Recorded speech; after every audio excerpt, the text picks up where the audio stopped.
Bienvenue dans Connexion charnelle, le podcast pétillant qui jase de sexe sans détour ni tabou. Moi, c'est Marilyn, je suis guide en connexion charnelle puis ambassadrice du plaisir assumé. Ici, c'est un safe space où on parle de nos désirs, d'intimité, de relations et tout ce qui fait vibrer ton petit monde intérieur. Ce podcast est présenté en collaboration avec Eros et compagnie, ton complice du plaisir et de la découverte. Attache ta tuque avec de la broche puis détache ta brassière. On part ça en grand avec humour, douceur puis un brin de fouet. Prépare-toi à reconnecter avec ton corps, ta sensualité et ta liberté orgasmique. Salut, je suis contente de te retrouver aujourd'hui dans cet épisode de Connexion charnelle. Je reçois Élodie Rozois, une passionnée des relations humaines et du développement personnel. Elle est aussi coach en relations harmonieuses. Elle accompagne les individus et les couples à mieux comprendre leurs émotions, leurs réactions, leurs relations pour créer plus de sécurité intérieure et de douceur dans leur vie. Au travers de son parcours, Élodie a une approche profondément humaine et elle aide les gens à reconnecter avec eux-mêmes, à déconstruire des automatismes et à avancer avec plus de confiance et d'apaisement. Donc, Élodie, bonjour. Salut Marilyn, bonjour à tout le monde, je suis vraiment contente d'être là. Je suis très contente de te recevoir.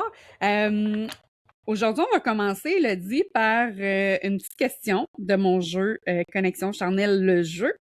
Donc, j'ai envie d'en connaître plus sur toi, puis on va aller dans des questions. On ne sait pas quel genre de questions tu vas pogner. Là. Fait que si t'es pas à l'aise, tu dis je passe, OK? Ok, c'est bon, j'ai quand même un petit stress. Oui, tu me dis quand arrêter. Top! Oh, OK. La question, ici, oups, je sais pas si on le voit. Qu'est-ce qui te fait sentir aimé, Élodie? Je ne passerai pas cette question. Qu'est-ce qui me fait me sentir aimée? Waouh! Quelle belle question qui embarque énormément dans notre sujet. Ce qui me fait me sentir aimée, c'est, là, je vais parler de mon partenaire, de me faire sentir aimée en couple, parce qu'on peut évidemment parler dans différentes sphères de vie, avec notre famille, nos enfants, nos amis, tout ça. Mais avec mon partenaire, ce qui me fait me sentir aimée, c'est quand il se souvient de qu'est-ce que j'ai dans mon agenda dans la journée. OK. Qui se préoccupe, enfin pas préoccupe, mais que c'est important pour lui, qu'est-ce qui se passe dans ma vie. Il n'attend pas juste que je lui dise « Hey, j'ai fait ça, j'ai fait ça ». Il va de l'avant, il me montre qu'il s'en rappelle, puis il me montre que c'est important pour lui. Ça me fait vraiment me sentir aimée, puis c'est quelque chose que j'ai pas nécessairement toujours senti dans d'autres relations. Fait que je le mets de l'avant pour celle-là. Si me sentir aimée, c'est d'être écoutée. Quand il arrive quelque chose, quand je veux partager ce qui se passe à l'intérieur, puis que la personne avec qui je suis est en mesure de recevoir, de prendre le temps, de m'offrir l'espace, sans jugement, sans vouloir trouver une solution pour moi, juste être là, puis m'écouter, ça me fait me sentir énormément aimée. Après, bon, si on va dans les langages de l'amour, je suis quelqu'un qui est assez tactile et recevoir un câlin ou pouvoir aller dans les bras de l'autre puis me sentir accueillie, ça me fait sentir beaucoup aimée. Et la liste pourrait être super longue, là. Mais mettons que ces trois-là, je les trouve, ils font vraiment une différence dans ma vie en ce moment. Excellent. Écoute, Élodie, j'aimerais ça que tu nous parles de toi. Tu es coach en relations harmonieuses. Dis-nous, qu'est-ce qui t'a amené à devenir coach? OK.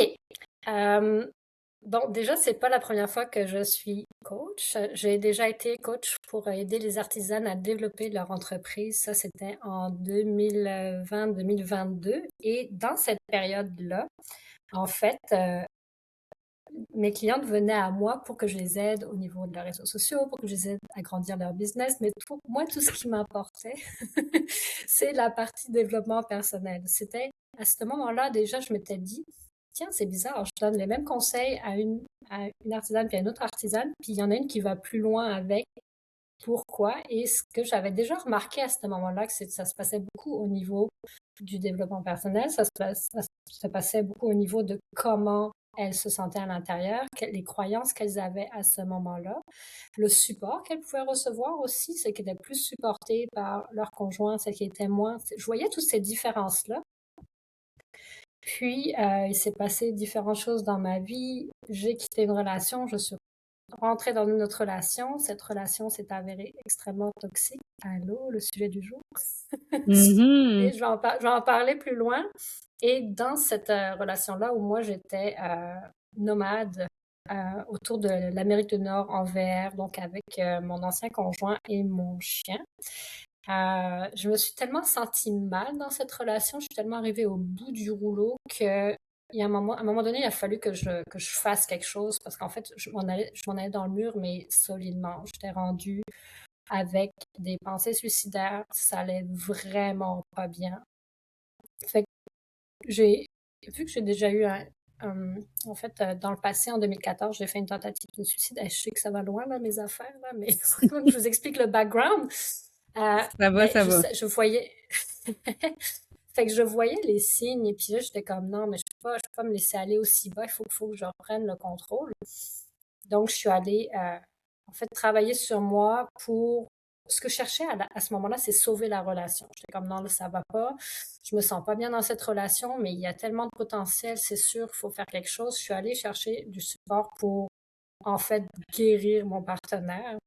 Et en chemin, j'ai réalisé que ça avait pas tant rapport avec lui, mais plus avec moi, puis mes liens d'attachement. Puis j'ai fait ce travail-là sur moi, qui m'a amené à revenir dans l'univers du coaching, puis faire comme, ah ben, je, j'ai envie d'aider. En fait, je faisais le pont avec le début, le commencement, avec mes clientes du passé, puis Mhm. j'étais comme, ah, mais si je les aide à travailler sur, tu sais, leur estime d'elles-mêmes, sur leur confiance, sur leurs croyances, à devenir en paix, puis créer une relation saine avec elles-mêmes, en fait, ça va aider dans toutes les autres sphères de vie aussi. Fait que je suis allée chercher ma certification pour être coach en relation. Je suis certifiée sur les liens d'attachement et depuis, c'est le créneau sur lequel je suis revenue et qui fait tellement de sens parce que quand on est bien avec soi puis qu'on est bien avec l'autre, tout est plus facile dans notre vie. Tout est tellement plus facile. Mais il m'a fallu un gros wake-up call, là. Il m'a fallu que je me plombe, que j'aille vraiment très, très, très loin dans une relation euh, où j'ai pris ma responsabilité aussi. Là. C'était pas juste de sa faute. Puis c'est sûr, c'est de ça qu'on va parler aujourd'hui. Mais euh, on dirait que j'avais pas eu assez mal avant. Puis là, j'ai eu tellement mal que je pouvais plus faire autrement. Fallait que j'ouvre les yeux. Je comprends. Écoute, tu sais, j'ai déjà fait un épisode sur les relations toxiques. La personne avait partagé son histoire et tout ça. Mais aujourd'hui, à travers ton histoire à toi, j'aimerais ça comprendre qu'est-ce qui fait qu'on va rester dans une relation toxique? Qu'est-ce qui fait que on va participer à ça d'une façon ou d'une autre? Ça m'intéresse vraiment de comprendre le fonctionnement et j'imagine que, comme tu disais, les styles d'attachement vont venir jouer un rôle à l'intérieur de tout ça.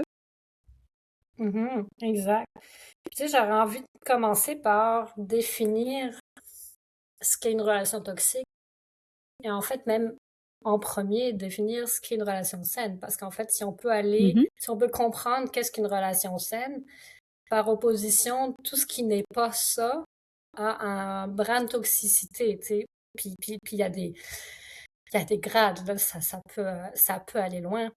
Mais j'aurais envie de revenir là-dessus. Plus, qu'est-ce qu'une relation saine? Puis, en disant ça, je veux pas dire, hey, ceci est l'idéal à atteindre, puis si t'as pas ça, t'es pas correct. Non, non, non. Je te vais donner les grandes lignes. Il n'y a pas personne qui est parfait. Il n'y a pas mhm. un couple de parfait. Et que l'un ou l'autre crie un petit peu sur son partenaire une fois tous les 6 mois, c'est pas une relation toxique, ok? On va, on va un peu démystifier ça. Fait que déjà, juste pour dire que, en théorie, c'est un chiffre qui revient souvent, mais que moi j'ai du mal à croire, mais en théorie, 50% de la population a un style d'attachement sécure. Moi, ça me fait capoter, mais je reviens tout le temps sur le même chiffre. Ça me fait capoter parce que forcément, quand on a des liens d'attachement qui ne sont pas sécures, on rencontre beaucoup de personnes qui ont des liens d'attachement qui ne sont pas sécures. Donc, on se dit, ben, ils sont où les, ils sont où les sécures? Oui, Ben, on n'y a ce pas, sont où n'y a les pas accès. sécures? En fait, ils sont où? Ben, ils sont quelque part, mais nous, on n'y a pas accès parce que on n'est pas attiré à eux, puis ils sont pas attirés par nous. Mais finalement, OK. tu sais, quelqu'un qui aurait un style d'attachement sécure, ben, n'aurait pas vécu de gros traumas, n'aurait pas vécu de grosses expériences qui gardent une empreinte à l'intérieur d'eux, à l'intérieur de leur système nerveux. Fait ils ont eu des parents qui étaient stables, qui leur donnaient un amour constant, qui les écoutaient, tout ce que je disais tout à l'heure. Qui les écoutaient, qui les rassuraient, qui venaient les prendre dans leurs bras, etc., etc. Mais la constance, c'est vraiment une clé là-dedans. Euh, Mhm. oui, qui savaient réparer aussi. Parce que je sais pas toi si tu as des souvenirs de ça, mais moi, j'ai pas de souvenirs de mes parents qui ont essayé de réparer quelque chose, qui se Mhm. sont fâchés ou qui s'est passé quelque chose de vraiment important entre eux, puis moi, j'ai mal réagi à ça, puis la réparation venait pas. Moi, j'ai OK. honnêtement appris à réparer, ça fait moins d'un an, ça fait pas Mhm. longtemps. Euh, Mais fait la bonne nouvelle, c'est qu'on peut réparer, oui, hein? oui. Et ça, c'est une caractéristique dans une relation sécure parce que on va l'échapper.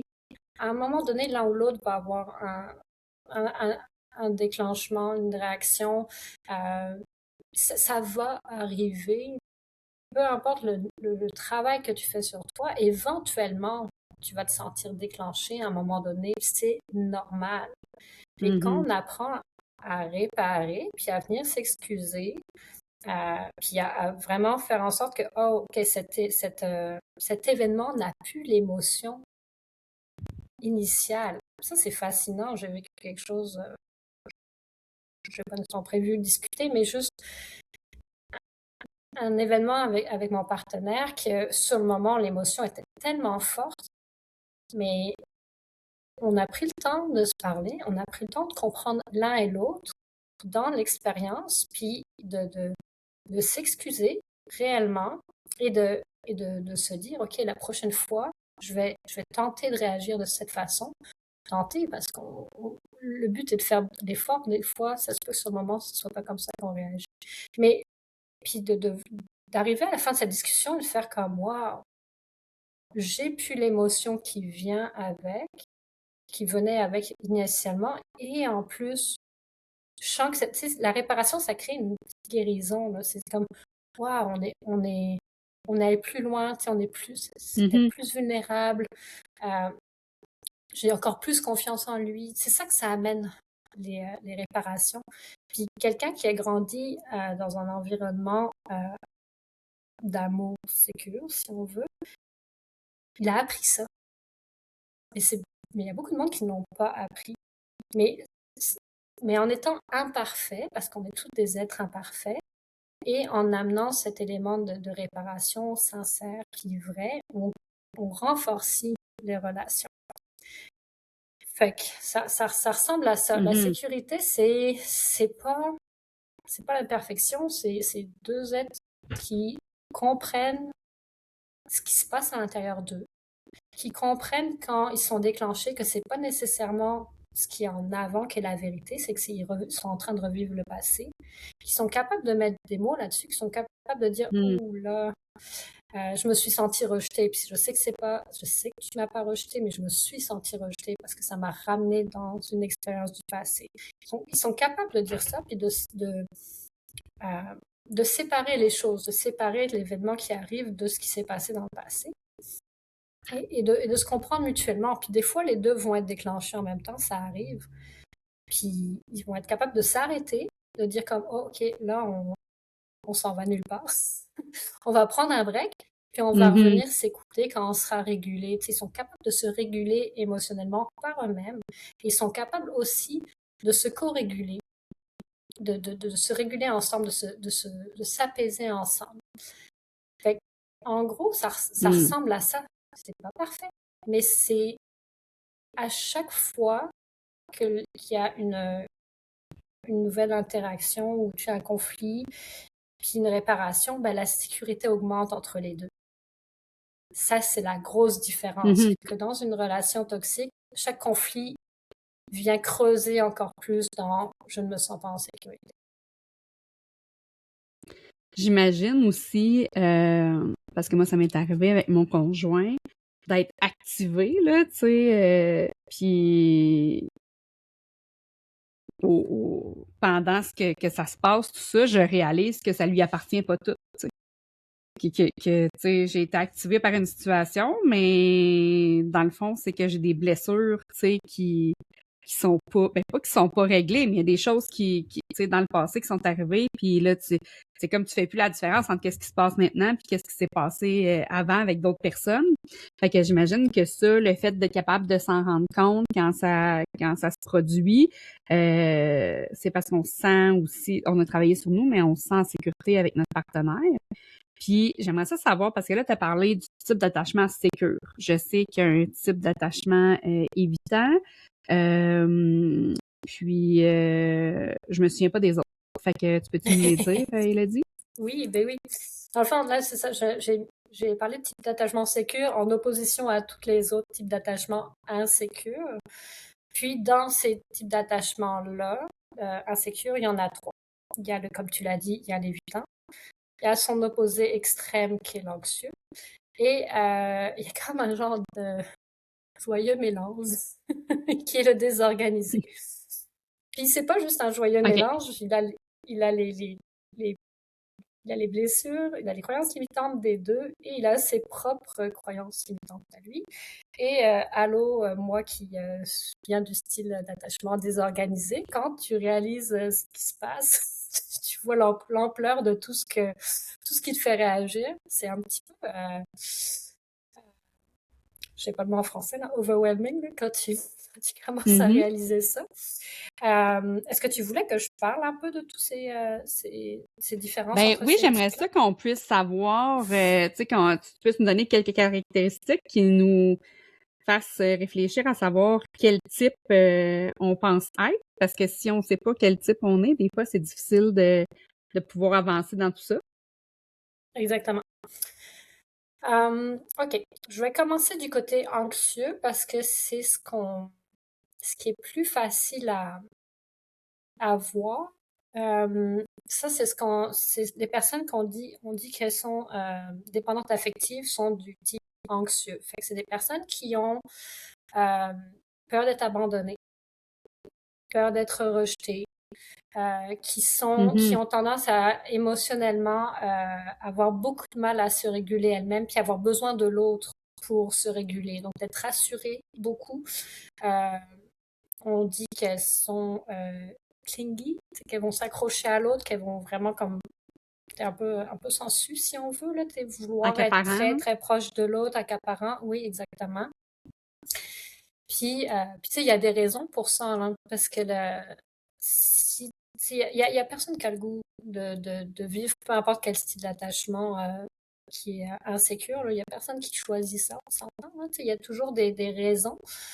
Euh, Puis c'est des personnes qui peuvent avoir vraiment manqué beaucoup, beaucoup d'amour, tu sais, dans leur enfance, qui peuvent avoir, par exemple, euh, ça peut être tout simplement les deux parents très très occupés, travaillent beaucoup, tu sais, financièrement, que c'était un petit peu plus difficile à la maison, travaillent énormément, puis cet enfant-là est laissé à lui-même énormément et tu énormément seul, puis se sent très très très seul.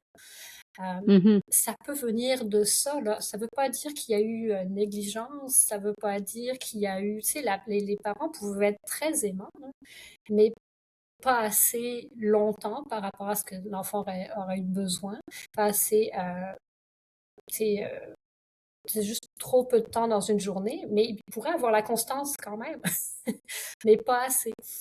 Il y a Mhm. quand même plein de cas de figure.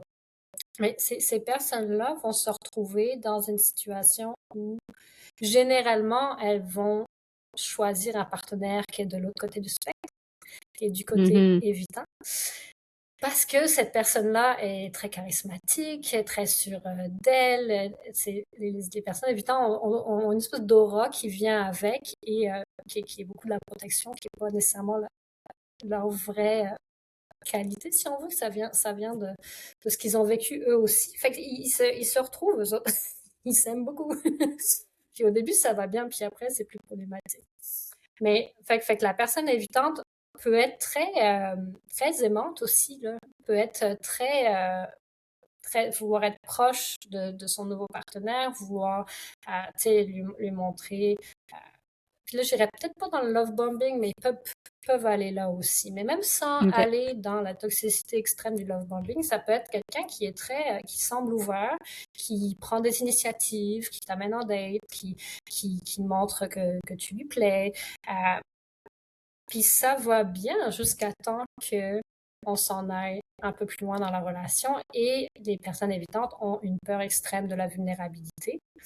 Donc, dès qu'ils arrivent dans un... Ça prend quelques temps quand même. Ça peut prendre 6 mois, 1 an, ça dépend des dynamiques. Mais ils peuvent se retrouver, là, être complètement une autre personne.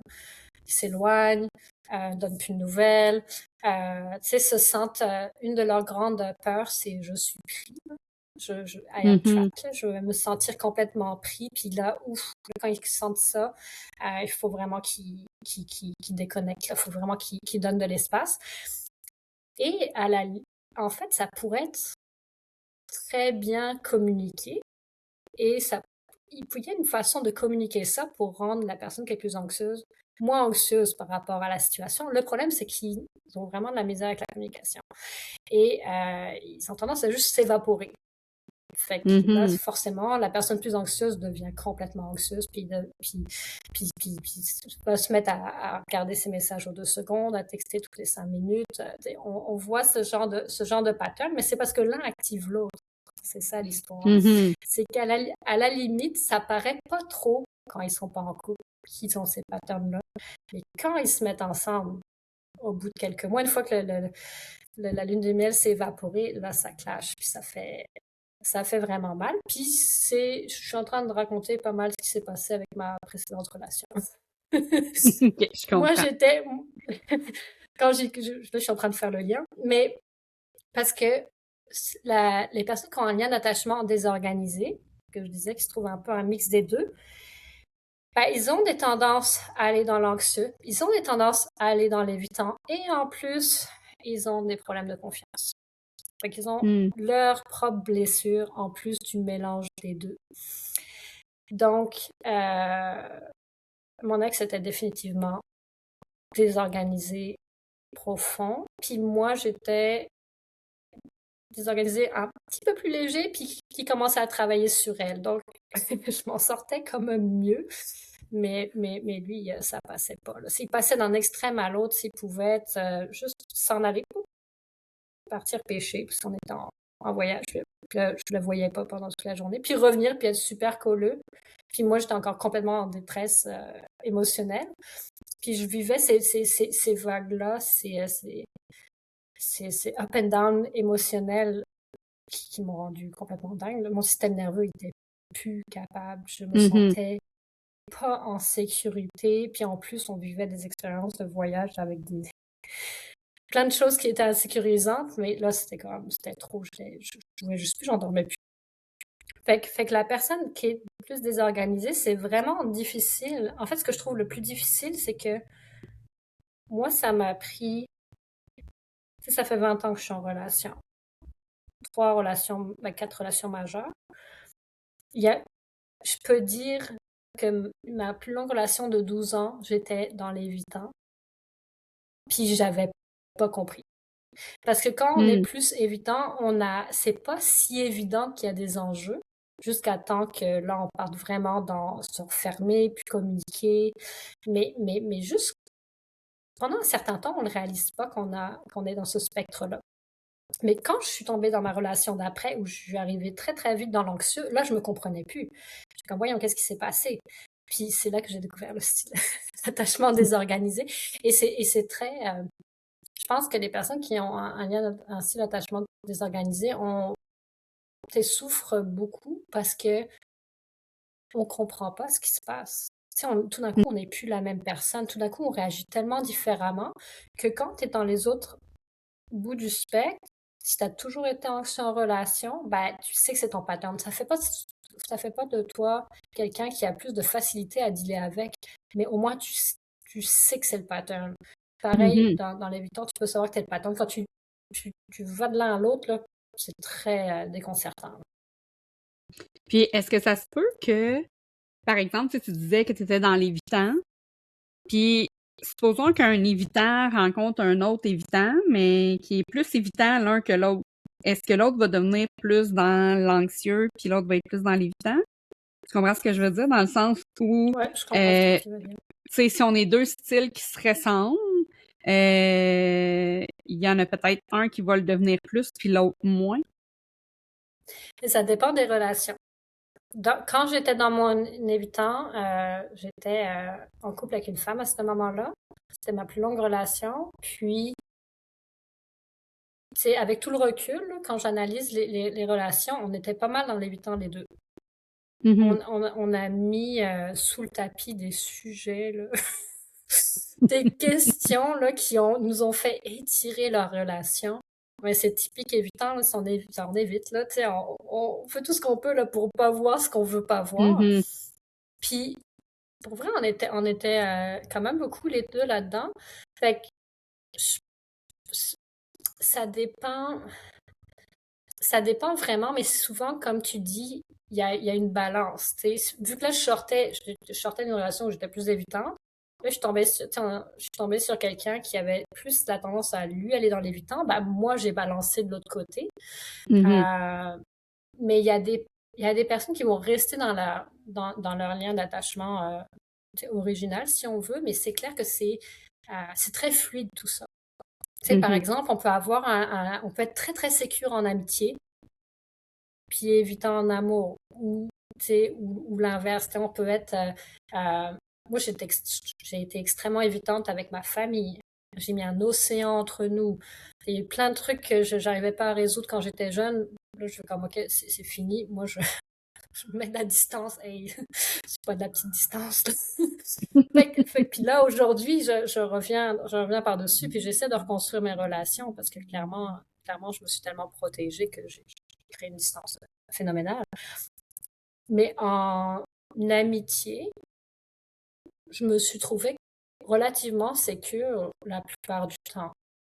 Mhm. Euh, Ça dépend des personnes, encore une fois, mais tout ça, c'est très, très fluide.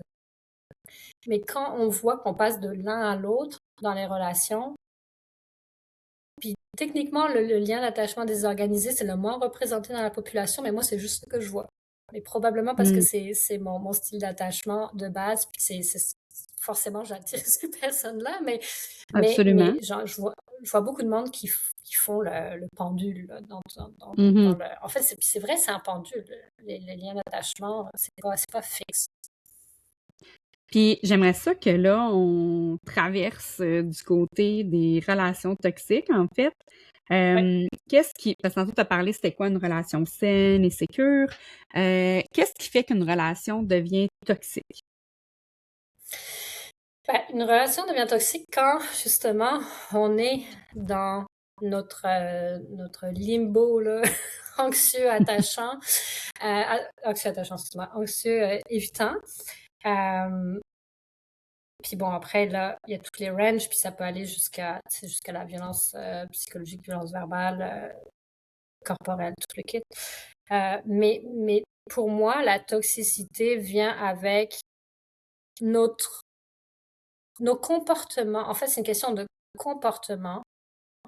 Les comportements qui sont générés par les émotions que l'on vit dans la relation, ces comportements sont nuisibles. Exemple, euh, quelqu'un peut avoir un style d'attachement évitant et avoir assez de conscience pour savoir que quand il prend la fuite, ça fait capoter sa partenaire. Et donc, c'est toxique si il s'en va sans rien dire, puis qu'il revient 3 jours plus tard en pensant que tout est beau. Ça, c'est toxique. Ça l'est pas si il dit, hey, en ce moment, je me sens pris, j'ai besoin d'espace, je vais prendre 2 heures, ou peu importe le temps, mais je vais prendre un temps X, je vais aller faire du paddleboard, puis je reviens, là, puis on pourra avoir cette discussion. C'est 2 personnes qui ont le même lien d'attachement, mais un qui a la conscience et qui est capable de prendre l'autre en considération. Puis l'autre qui, pas qui s'en fout, mais qui est pas capable de voir par-dessus ce qu'il ressent. Fait que quand la toxicité, c'est quand les comportements de l'un affectent l'autre. Je viens de sortir une définition que je trouve logique, là, mais pour moi, je trouve que ça fait vraiment beaucoup de sens parce que on veut pas être parfait. Je demande pas à personne d'être parfait, mais quand on reconnaît, quand on se fait dire, hey, quand il s'est passé, quand tu as fait telle chose, moi, ça m'a fait de la peine, je me suis sentie rejetée, je me suis sentie abandonnée. J'aimerais que la prochaine fois, tu communiques avant, tu me dises que tu t'en vas, pour combien de temps, puis rassure-moi, dis-moi que tu m'aimes et que tu vas revenir. Si c'est communiqué d'une façon qui ressemble à ça, puis l'autre personne fasse comme, ah oui, je veux vraiment pas te faire sentir comme ça, je suis désolée, je vais faire de mon mieux la prochaine fois. Ben ça, c'est 2 personnes qui ont leurs enjeux dans leur lien d'attachement, mais qui sont capables de construire par-dessus ça, puis de prendre l'autre en considération. Ce qu'on voit, malheureusement, c'est pas ça. On voit beaucoup de relations où, une fois la lune de miel passée, là, les problèmes commencent, mais les problèmes étaient déjà là. C'est juste que il y avait pas de vulnérabilité, il y avait pas de, on n'était pas à une étape dans la relation où l'un et l'autre disait les réelles affaires, puis se montraient comme ils sont réellement. Et c'est quand on se montre comme on est réellement que, ben, il faut apprendre à communiquer ça, parce que là, on est différent, puis on essaye de s'amalgamer. Fait que c'est tous les liens d'attachement insécures, s'il n'y a pas eu de travail sur soi, s'il n'y a pas eu d'apprendre à reconnaître ses blessures, d'apprendre à reconnaître quand on est activé par quelque chose qui n'est pas la réalité, d'apprendre à communiquer, d'apprendre à nommer ses besoins, d'honorer ses besoins, parce qu'on parlait de la personne plus anxieuse tout à l'heure, c'est la première qui va se laisser complètement absorber par l'autre, puis renier tous ses besoins, allô, been there, done that, parce que l'autre est plus important, puis la relation est plus importante.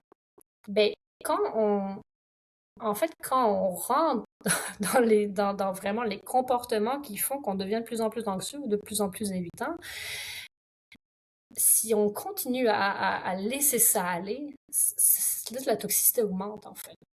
Ça devient de plus en plus invivable. Puis là, on tombe dans les montagnes russes émotionnelles. Puis personne n'est bien là-dedans. Puis c'est ce qu'on appelle le power struggle dans les phases du couple. C'est une phase normale, mais il faut apprendre à travailler ensemble, en fait, travailler sur soi, puis travailler ensemble pour en sortir, puis arriver à l'étape où, ah ben là, on sait communiquer, on n'est toujours pas parfait, mais on sait communiquer, puis on est de plus en plus en sécurité l'un envers l'autre. Est-ce qu'il y a des red flags, mettons, tu sais, qu'en début de relation, on peut dire, ben, s'il arrive telle chose, s'il y a tel comportement, je me dirige, tu sais, vers une relation probablement non satisfaisante et qui deviendra toxique éventuellement. Comme par exemple, justement, tu sais, le ghosting, le love bombing, toutes ces choses-là. Est-ce que y a-tu des red flags qu'on peut dire, hey, si déjà en début de relation, c'est ça qui se passe, peut-être qu'on n'est pas fait pour être ensemble. Ouais, et ça, c'est une question là, qui est large, là, dans le sens que il y a beaucoup de choses à dire sur les red flags. J'ai un micro-cours qui s'en vient là-dessus, tellement il y a beaucoup de choses à dire. Mais mettons là que je vais simplifier les choses, puis je vais parler des messages. parce qu'il y a plusieurs stades là, pour voir des red flags. Mais mettons qu'on n'a pas encore rencontré la personne, ça fait quelques jours qu'on se parle par message, puis on l'a même pas encore rencontré. Moi, là où je fais beaucoup attention, c'est la vitesse de réaction. Tu sais, si la personne, elle est comme derrière, si ça paraît, elle est derrière son téléphone, puis elle t'écrit à toute la journée, ça, pour moi, ça va dans les red flags. Parce que, oui, on peut être intentionnel dans le dating. Sérieusement, j'ai été extrêmement... J'étais en période de dating l'année passée avant de rencontrer mon partenaire, puis je l'ai rencontré pendant ma période de dating, évidemment. Mais tu sais, j'étais quand même intense dans le sens que je savais ce que je voulais, je savais que je voulais rencontrer un partenaire pour avoir des enfants, tu sais, j'ai quand même un timeline vraiment serré, je viens d'avoir 38 ans, tu sais, j'étais vraiment sérieuse dans ma démarche, mais fait que j'étais présente sur les applications parce que je voulais que ça avance.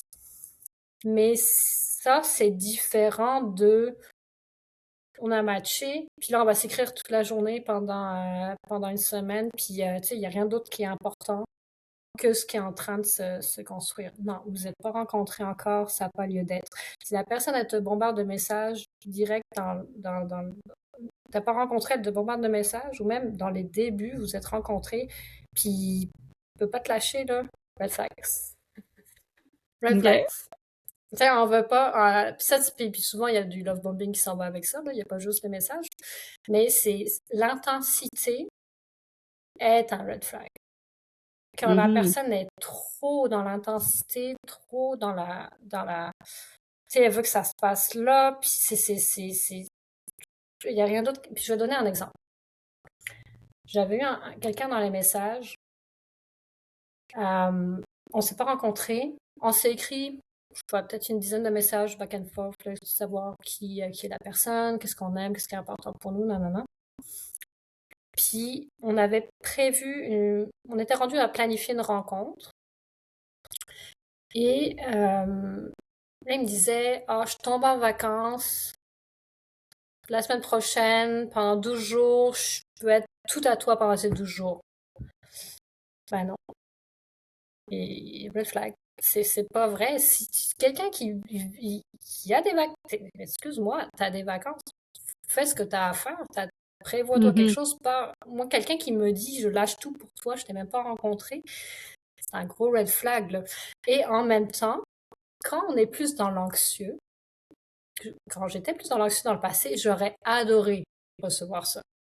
Je me serais dit, oh my god, je suis tombée importante, je suis tombée choyée, ça aurait monté mon estime, ça aurait fait, allô, mon ego, il aurait fait des tours dans la cage, puis j'aurais attendu ça.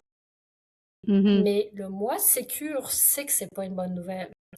Le moi sécure sait que c'est quelqu'un qui va s'attacher drette là, il me connaît pas.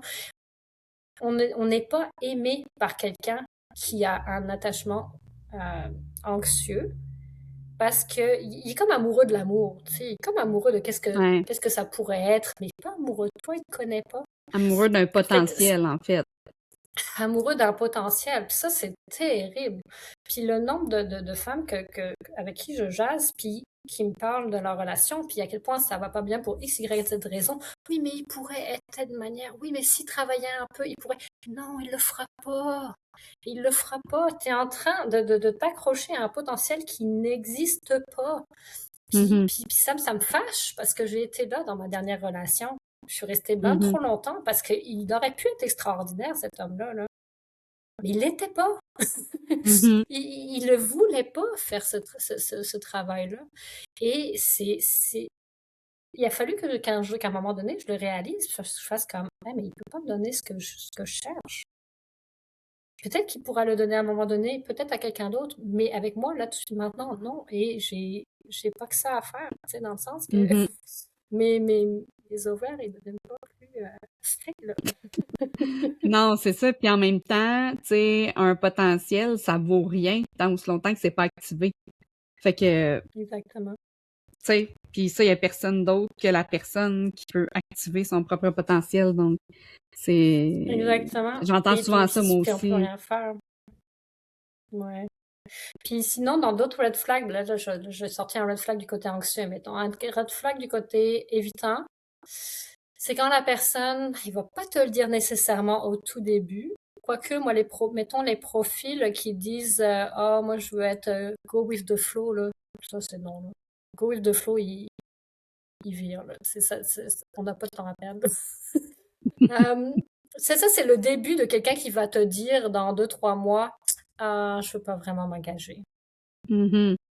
Ça, c'est un méchant gros red flag, là, parce que justement, quand on est plus, encore une fois, dans l'anxieux, puis que ce qu'on cherche, c'est la personne charismatique, la personne qui va nous donner l'amour n'arrive pas à se donner nous-mêmes, by the way, puis qu'on essaye d'avoir de l'extérieur, ben, et il te donnera pas, là.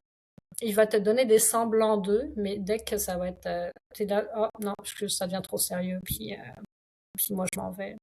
Fait que tout ce qui est moi je cherche une connexion puis on verra où est-ce que ça s'en va. Ça c'est une belle façon romantique et romancée de dire ben dans le fond je sais pas ce que je veux Mhm. puis je veux pas vraiment m'engager là. Fait que ça moi je dis non assez vite à ça. Ben, c'est sûr que ça Sinon dépend il y toujours en de a plein d'autres. l'objectif. Tu sais, ça dépend toujours de ton objectif. Si toi aussi, tu as le goût d'aller go with the flow, ben, OK. Mais, tu sais, Ouais, mais si c'est attends, pas c'est ça que tu cherches, intéressant ce c'est que tu important. dis là. Mais c'est super intéressant ce que tu dis parce que souvent,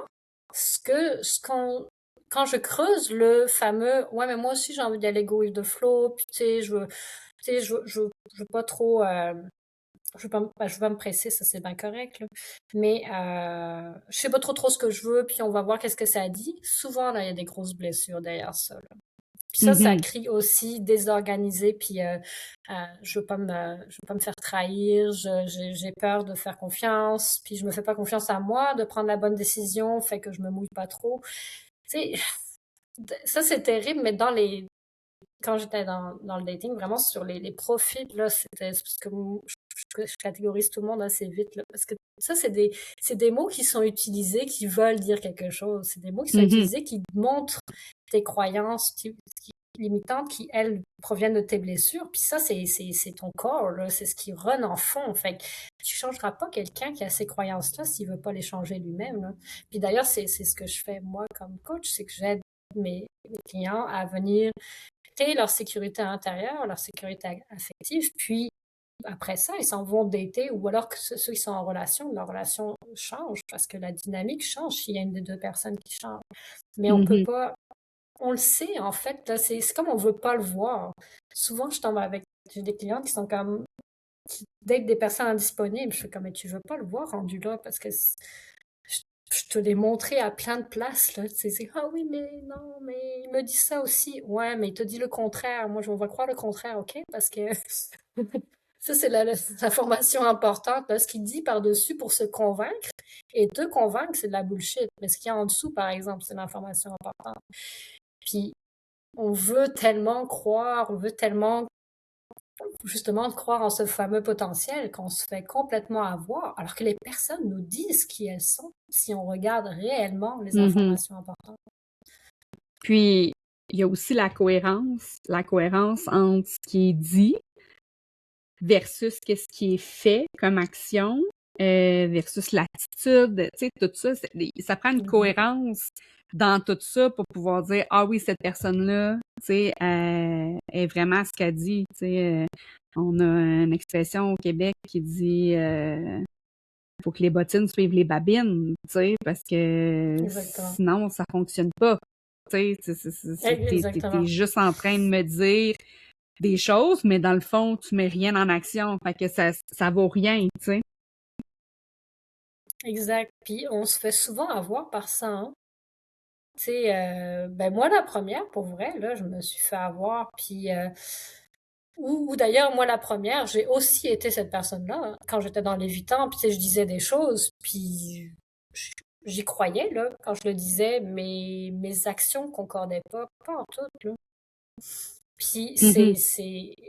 puis c'est sûr que là, maintenant, je comprends les deux côtés. J'ai été dans les deux côtés. J'ai été dans tous les spectres. Fait que je me rappelle dans mes relations, puis je comprends maintenant comment mon ex pensait, puis c'était pas une mauvaise personne, là. C'est juste qu'il y avait vraiment un bug entre justement ce qu'il pensait qu'il voulait, puis ce qu'il était capable, tu sais. Euh, mais c'est pour ça que quand quand j'ai commencé à dater mon chum, ça m'importait pas tant ce qu'il me disait.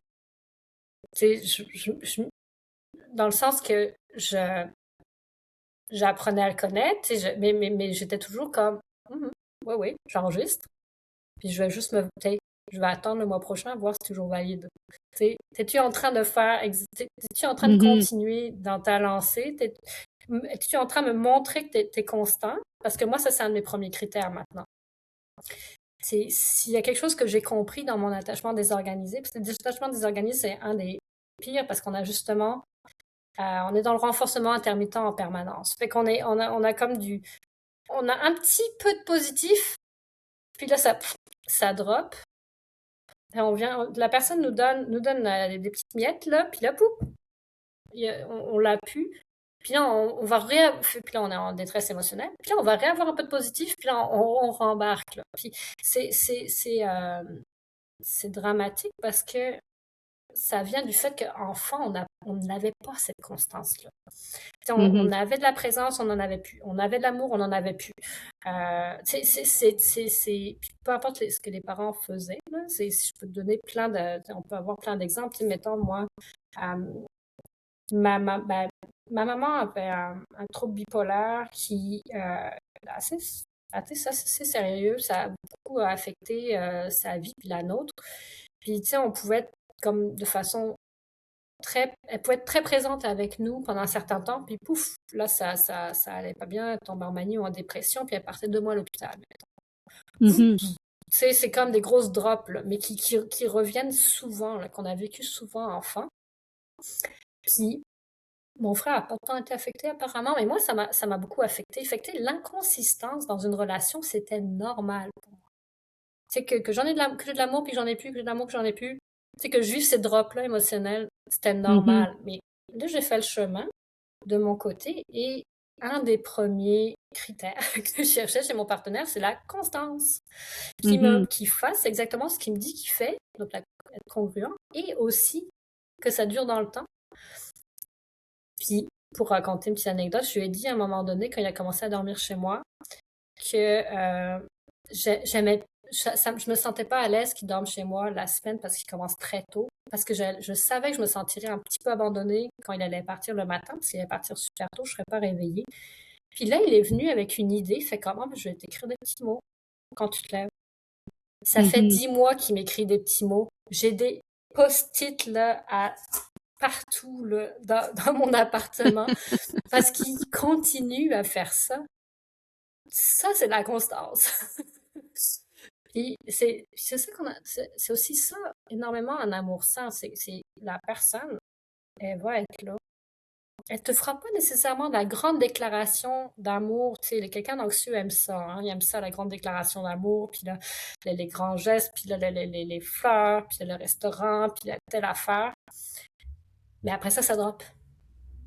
Quelqu'un qui est Mhm. sain va pouvoir te faire des déclarations d'amour aussi, là. Mais ça, c'est en plus de, à tous les jours, il y a de la constance. La petite affaire qui te rappelle qu'il est là pour toi, qui pense à toi, que vous êtes une équipe, que tu peux compter sur lui, que tu es en sécurité avec lui. C'est ça qu'on a besoin. Et quand on a été habitué à soit être plus, qu'on est plus anxieux, mais même quand on est plus évitant ou désorganisé, on a tout un peu perdu ça, cette constance-là. L'autre personne est là. Elle va pas s'en aller. Elle va pas non plus Mhm. te mettre dans une cage. Tu sais, on est une équipe. Elle va être là.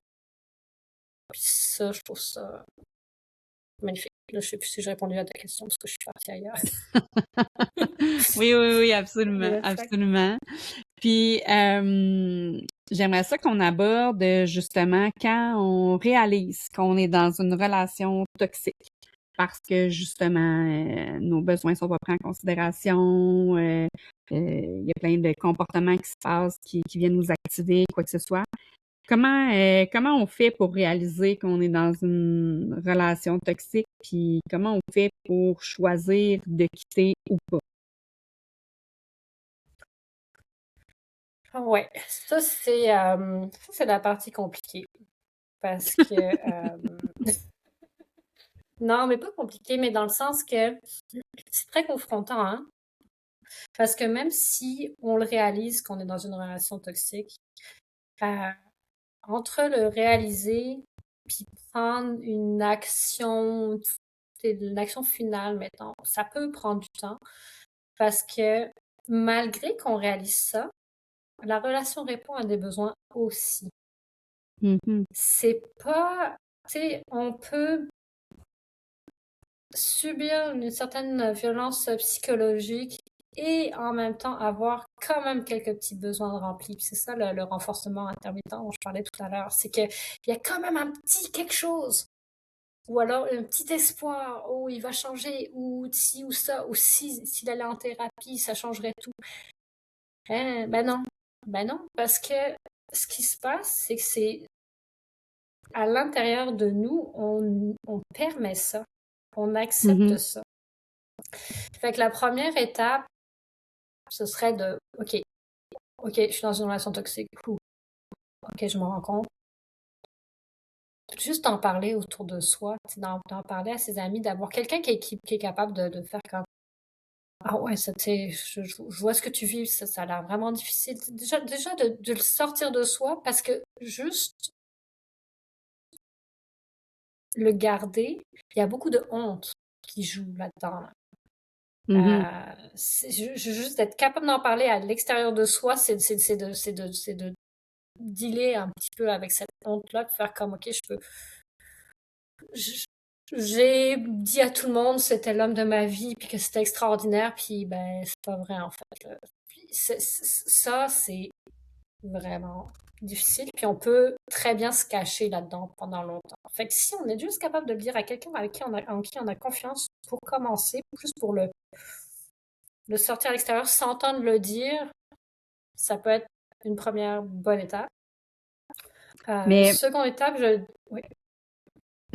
en fait, moi, je te dirais que ce que j'observe, c'est Mhm. que l'entourage souvent va se rendre compte que la personne est dans une relation toxique avant même que cette personne-là s'en rende compte. Donc, Oui, oui, c'est vrai. pour l'entourage, tu sais, des fois, tu veux comme pas péter sa balloune, mais en même temps, tu veux qu'elle réalise que la relation est toxique et que ça n'a pas de bon sens. Tu veux pas qu'elle reste là-dedans. C'est difficile, tu sais, de jongler avec tout ça. Je sais pas, parce que souvent, c'est ça, là. Souvent, la personne s'en rend pas compte, puis les autres s'en rendent compte alentour, puis t'as beau en parler, mais des fois, la personne est pas prête à entendre ce que t'as à dire. Ouais, mais quand la personne n'est pas prête à entendre ce que tu as à dire, elle n'est pas prête. Mm. C'est ça le truc, là. Parce que il y a tellement, elle est convaincue, slash, il y a de la honte en dessous. Euh, tu vas c'est très difficile d'amener quelqu'un à réaliser ça parce que ça revient à exactement comme dans cette relation, elle qui va essayer d'amener l'autre personne à réaliser ses enjeux. Mais c'est la même, on est dans la même problématique, là. C'est très difficile de faire réaliser à quelqu'un ce qu'il veut pas voir.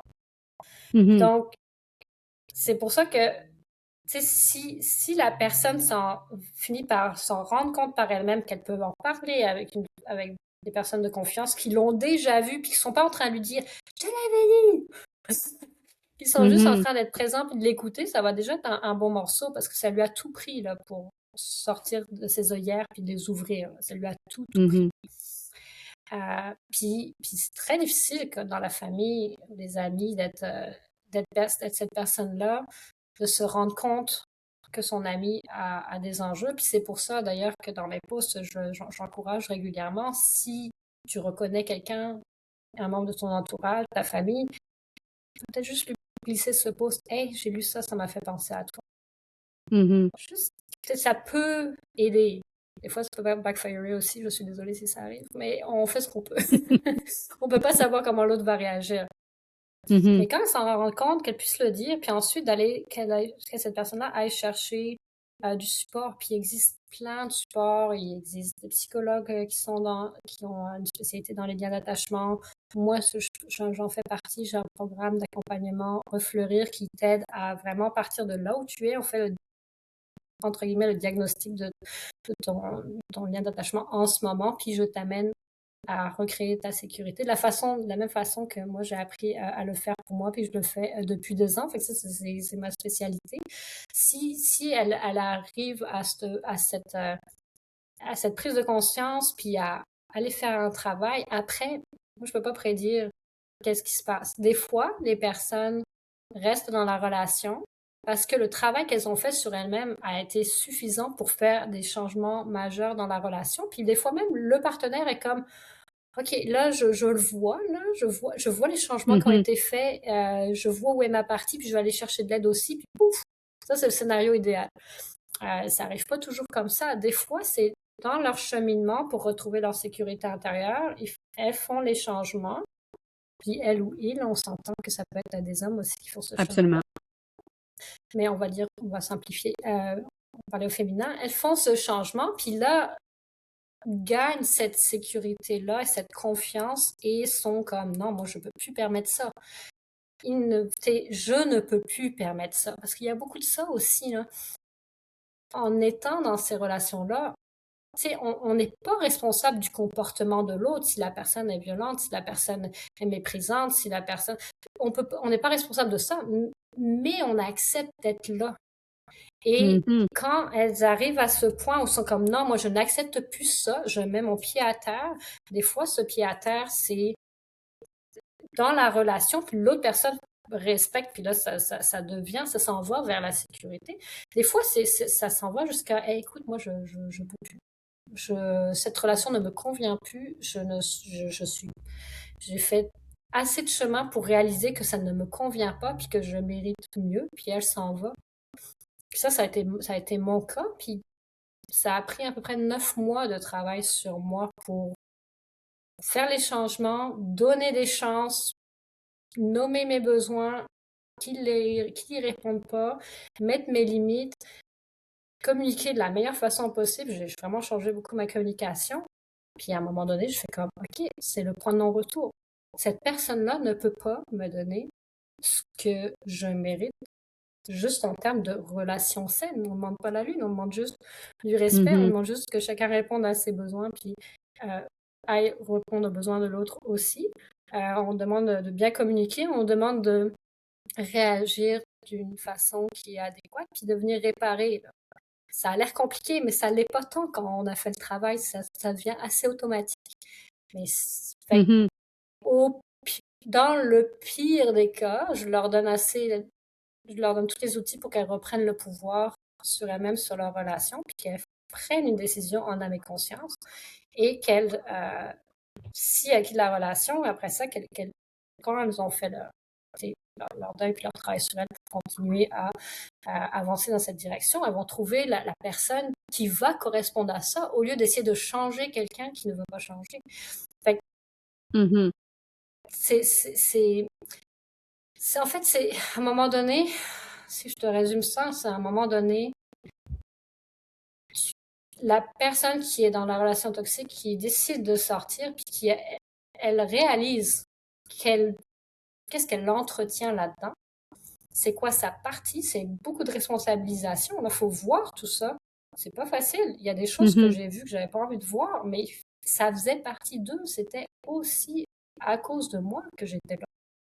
Fait une fois qu'elle prend sa responsabilisation, qu'elle reprend son pouvoir, puis qu'elle décide qu'est-ce qu'elle veut réellement, puis qu'elle n'accepte plus rien d'autre que ce qu'elle veut réellement, ben là, tout change, là. Puis après, je reçois des témoignages incroyables qui me font pleurer parce que je suis vraiment... Moi, je le sais qu'on peut aller là, mais c'est toi qui fais le travail, puis je suis juste là pour t'accompagner, puis quand je vois ce que ça se... C'est la vie de mes clientes maintenant, je suis capable vraiment. Ben, c'est clair, c'est le fun de voir quand il y a une évolution puis une transformation. Moi, je suis du type à mettre mes limites hyper rapidement. Je sais pas si c'est mieux que ceux qui les mettent pas, mais moi, mes limites, j'ai mis très, très rapidement. Tu sais, quand je suis entrée dans une relation en disant, moi, je suis bien tout seul, si on est à deux, c'est vraiment pour être mieux, j'accepte rien de moins. J'ai commencé une relation comme ça qui a duré 17 ans. Puis même chose dans ma relation actuelle, j'ai mis mes limites rapidement. J'accepte pas, en fait, qu'on respecte pas mes limites. Fait que des fois, ça amène un petit peu de friction, mais moi, je serais pas capable de pas les mettre, mes limites, en fait. Tu sais. Il y en a qui sont capables de les mettre, mais moi, je suis pas capable de pas mettre de limites. Fait que je sais pas si je m'en vais vers un attachement plus sécure en vieillissant, peut-être, ce qui fait en sorte que... Puis le fait, en fait, c'est que moi, je pense que j'avais un attachement anxieux à la base, peut-être pas hyper anxieux, mais un attachement plus anxieux. Puis en vieillissant, en travaillant sur moi, j'ai appris à mettre mes limites, puis à dire, ben moi, c'est ça que je veux.